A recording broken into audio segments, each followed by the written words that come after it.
Hello, magandang araw at gabi sa inyong lahat sa masulok tayo ng daigdig. Pakinggan nyo itong mensahe ni Congressman Lianlo Lebesti. Pakinggan niyo. Platforms na nagpapalaganap ng fake news at umaatake sa mga kritiko ng administrasyon.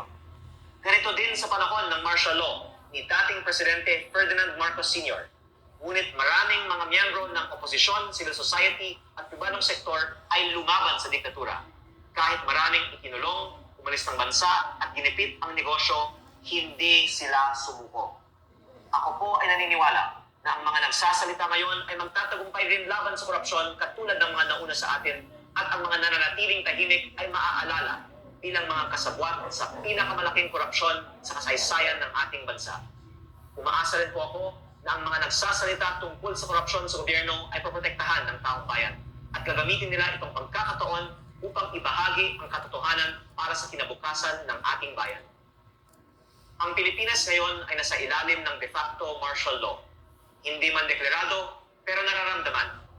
Marami ay tahimik dahil sa takot na makasuhan, dahil nakikita na ang mga kritiko ng administrasyon ang mga unang sinasampahan ng kaso habang ang ibang mga kaalyado ay hinahayaan.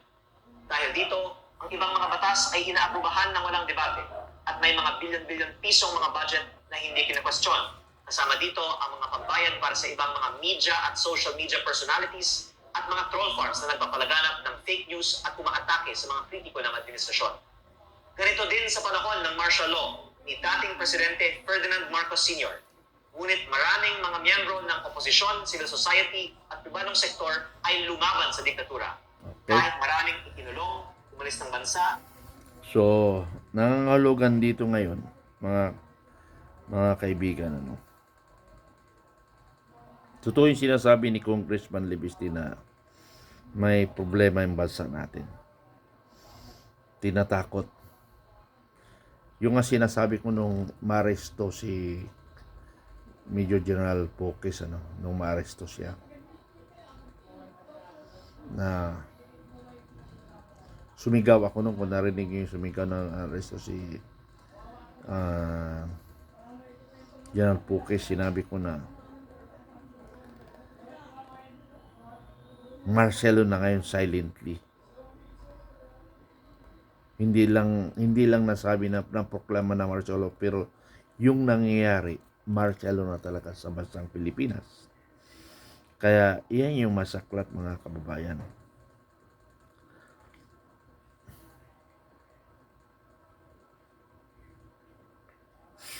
Ito, pakinggan natin yung komentaryo sa isa ni General Macanas. Mabagal bang dumaloy ang tubig sa inyong lababo dahil parado ang drain o dahil sa sobrang dami ng naipong buhok? Excuse me. Hindi matanggal?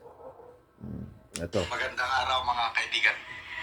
Bigyan natin ng opinion, reaction itong post ang balita ngayon. Title, Sinungaling kang babae ka. Vice Mayor Attorney Harold Respicio binanatan si Claire Castro. Maling tinawag na kasinungalingan ni Attorney Harold Respicio, Vice Mayor ng Isabela, ang pahayag ng Malacanang sa pamamagitan ni Claire Castro na umano'y walang substance ang impeachment complaint laban kay Pangulong Ferdinand Marcos Jr. Sandali lang, ha? Sa isang panayam, iginiit ni Respicio na hindi Sandali lang. Wait lang, mga kaibigan. maling tinawag na kasinungalingan ni Attorney Harold Respicio, Vice Mayor ng Isabela, ang pahayag ng Malacanang sa pamamagitan ni Claire Castro na umano'y walang substance ang impeachment complaint laban kay Pangulong Ferdinand Marcos Jr. Sa isang panayam, iginiit ni Respicio na hindi man lang nakita o nabasa ang aktual na nilalaman ng reklamo. Kaya't walang umanong sapat na batayan ang pahayag ng palasyo. Ito ang exact post o pahayag ni Atty. Respicio. Sinungaling kang babae ka dahil hindi mo naman nakita ang aming impeachment complaint. Ayon pa kay Respicio, hanggang ngayon ay wala pang kaalaman ng Malacanang sa laman ng reklamo. Kaya't ang naunang pahayag ni Castro na walang kwenta o walang basihan, ito ay hindi raw nakabatay sa katotohanan. Sabi ni Atty. Respicio, hanggang ngayon walang alam ang laman ng aming impeachment complaint. Kaya noong sinabi niya na walang kwenta, pinangungunahan mo, halatang hindi mo nabasa. Wala pang reaksyon ang palasyo hinggil sa pahayag ni Atty. Respicio. Okay. Bilib ako dito kay Atty. Respicio. Sumikat siya nung before election last year dahil kinasuhan siya ng COMELEC ng false utterances, false publication sa present. Matapang niyang hinarap kasi ang pahayag niya na baka daw madiskaril ang eleksyon, baka daw yung sistema ng COMELEC hindi secured, baka masingitan, something like that. Kasi nga, IT expert itong si Atty. Harold Respicio. Nagpapaliwanag siya sa mga COMELEC officials sa probinsya niya, hindi siya masyadong pinapakinggan. Kaya nagsalita na siya sa national o social media, kinasuhan siya. I don't know kung ano nang nangyari sa kaso. Baka ibinasura na ng piskalya o ano. Kaya, doon pa lang, bilib ako kay Atty. Respicio, marunong siya eh.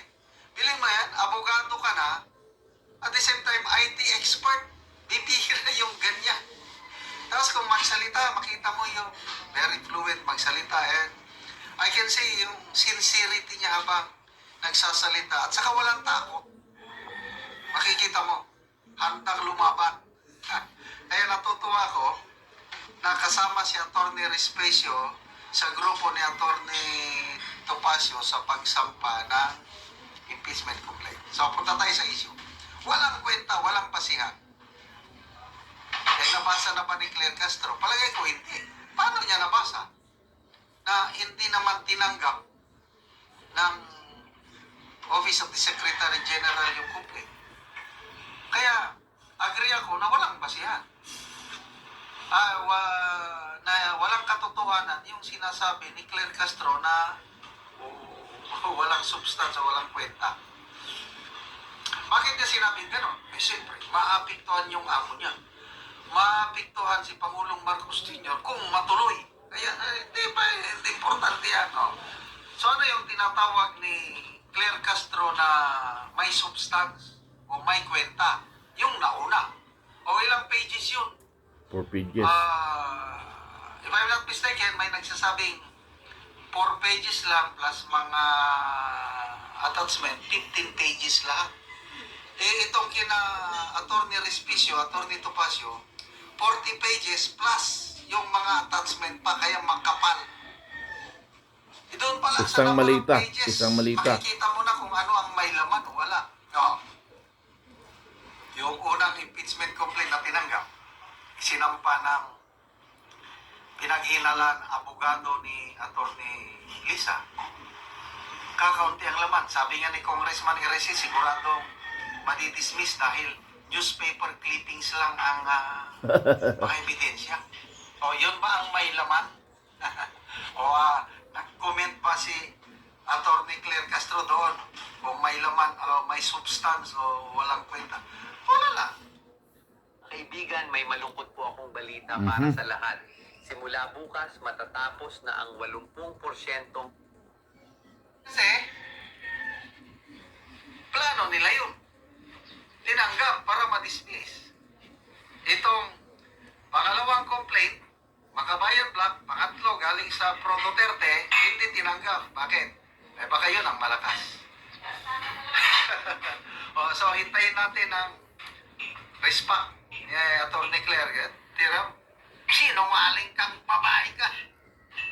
Ang tama, ano? Okay. Nakahanap ng katapat. yung sa Makabayan Black natanggap kanina. Yung sa amin na nakaabang kami sa Congress kung ano man mangyari ay umatras yung mga endorsers na congressman. Hindi namin maintindihan ngayon kung bakit mayroon man nag-pressure sa kanila o ano. So, hindi natin alam kung mangyayari pa bukas ang pagsasubmit. Ano? Hindi natin alam kung mangyayari pa bukas ang pagsasubmit. Yun lang mga kasama. Maraming salamat. Bye-bye.